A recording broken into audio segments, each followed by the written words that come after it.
Hi, I'm Tom Scarpello of Revology Cars, and this is car number 174, a 1966 Mustang 2+2 Fastback in Rosso Corsa with terracotta leather interior.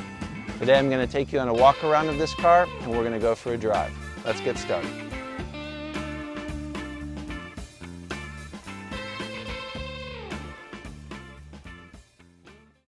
Okay, 1966 Mustang 2+2 Fastback. This car is painted Ferrari Rosso Corsa, a bright, vibrant red, the Ferrari red. It's a bit brighter than the candy apple that was available in 1966. This car reminds me of my first car. That was a 65 Mustang Fastback. It had been repainted in a vibrant red, very similar to this Ferrari red.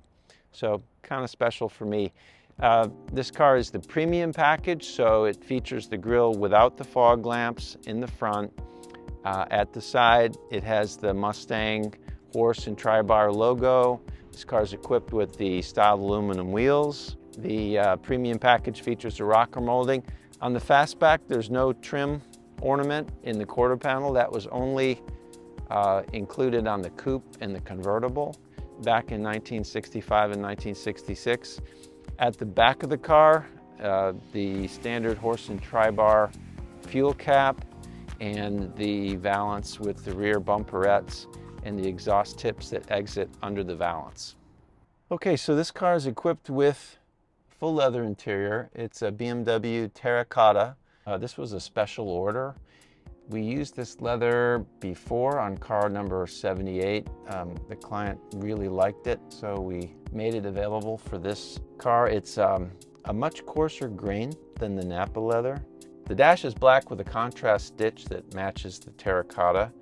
This car is equipped with the optional touchscreen, head unit, 10-hour-80 automatic transmission, aluminum trim, 6-dial cluster. Overall, I think an example of what you can do with a blank canvas with your Revology Mustang. Interior work in-house, we do all of the, basically do anything with the interior, and there's a lot of opportunity for individual expression. Okay, so here we are during the hottest month in the recorded history of mankind.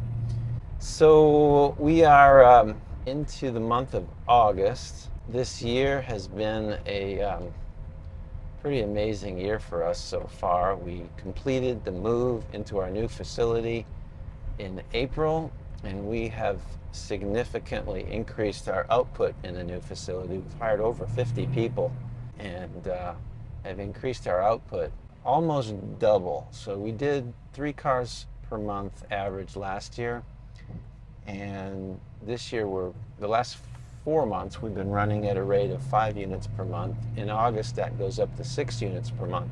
The interesting thing is, I get some questions about or maybe a concern that as we scale up production that somehow we're going to lose our focus on quality.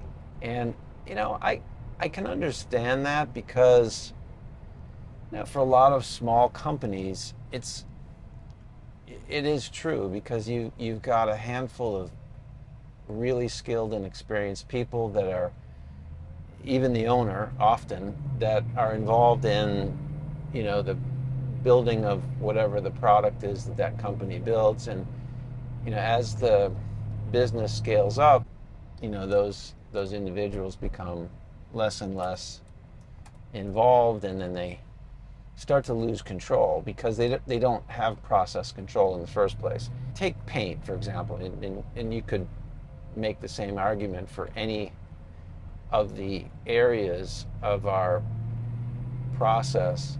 But in paint, like if you only have one painter in your small company, you can be reasonably certain that each job will be done the same way.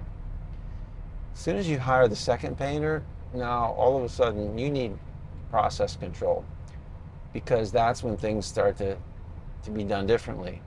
And then multiply that by all the different areas. It's that first step beyond one person responsible for a function to the second person is a massive, massive step, and it requires a very high level of process control. In our paint department, we have 10 different stations that start, starting at the prep, which is the vast majority of the work that's done in paint is all in the preparation before you actually apply the paint. There's 10 different stations. At our current production rate, each car is in each station for 24 hours. Each station has several hundred discrete operations, and the operations are filtered by the configuration. So depending on, maybe it's a Shelby, it has Le Mans stripes, it has a different set of operations that are associated with, that particular configuration. But typically, it's a few hundred operations. The technician has very specific instructions to follow so that he or she knows the correct sequence, what material to use, how to use it. In addition to each of those operations, there's another layer of detail that are work instructions, so that there's absolutely no uncertainty about how a particular operation is supposed to be performed. So you take that and you multiply it by all the stations. We currently have 41 workstations throughout the entire production process, and that includes line stations and sub-assembly stations, and each one, a few hundred operations. Let's say it's 500. I mean, now you're at over 20,000 discrete operations. So it's a tremendous amount of, administrative work to develop it and to maintain it. It's just, you have to have that sort of orientation to be able to control your process as you scale. People think of Henry Ford as a product guy, but he wasn't a product guy. He was a process guy. The product was almost incidental. In fact, I think had he been building refrigerators, he would have been perfectly happy. If you go to Henry Ford Museum in Dearborn, the first time I went, I was struck by, I expected to go in there and see lots of cars. And yes, there were cars, but really what there was a lot of machinery. Just, that's what fascinated Henry Ford was the process. That's what really made Ford unique, was the process. And, to a large extent, that's what makes Revology unique. We love the product. We're very passionate about the product. But, to have a viable business, we also need to be experts in the process. And we're very passionate about the process. I love driving our cars. It's a lot of fun. It's very emotional. But I love the process.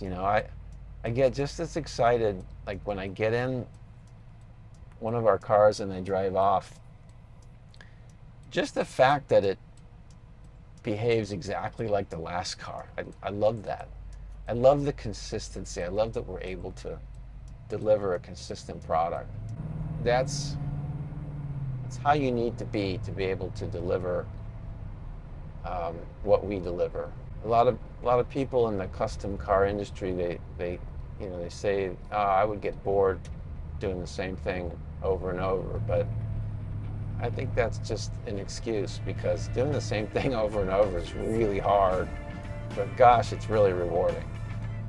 If you can do that, it's really an accomplishment.